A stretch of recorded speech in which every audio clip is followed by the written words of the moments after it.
విష్ణు మందు తాగి రోడ్ల మీద తిరుగుతూ ఉంటాడు. ఇంతలో అక్కడికి వరలక్ష్మి వచ్చి విష్ణు గారు అని చెప్పేసి అయితే తన వెనక పడుతూ ఉంటుంది.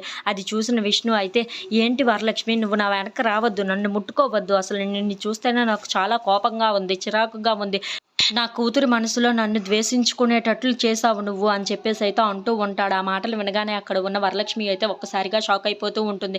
ఈరోజు నన్ను నా కూతురు ద్వేషిస్తుంది అంటే దానికి కారణం నువ్వే, నన్ను ఎంత అసహ్యించుకుంటుంది అంటే దానికి కారణం నువ్వే వరలక్ష్మి, ఇప్పుడు నన్ను ఏం చేయమంటావు, నేను ఏ మొహం పెట్టుకొని ఇంటికి రాను అని చెప్పేసి అయితే అంటూ ఉంటాడు.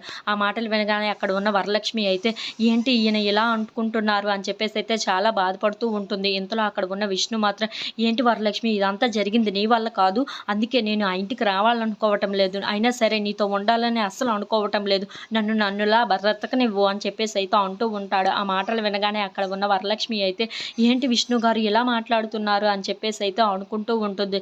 ఇంతలో అక్కడ ఉన్న విష్ణు మాత్రం, నా కూతురు నాతో హ్యాపీగా ఇన్నాళ్ళు ఉంది, కానీ ఇప్పుడు మాత్రం నువ్వు రావటం వల్లే ఇలా జరిగింది, ఇప్పుడు నన్ను నా కూతురు ఎంత ద్వేషించుకుంటుంది, ఎంత అసహ్యించుకుంటుందో అంటే దానికి కారణం ఎవరో కాదు వరలక్ష్మి, నువ్వే అని చెప్పేసి అయితే వరలక్ష్మిని బ్లేమ్ చేస్తూ ఉంటాడు. ఆ మాటలు వినగానే అక్కడ ఉన్న వరలక్ష్మి అయితే చాలా బాధపడుతూ ఏడుస్తూ అయితే అక్కడ నించొని ఉంటుంది. ఇంతలో అక్కడ ఉన్న విష్ణు మాత్రం చాలా బాధపడుతూ అక్కడ నుండి వెళ్ళిపోతూ ఉంటాడు. If you like this video please like, share and subscribe.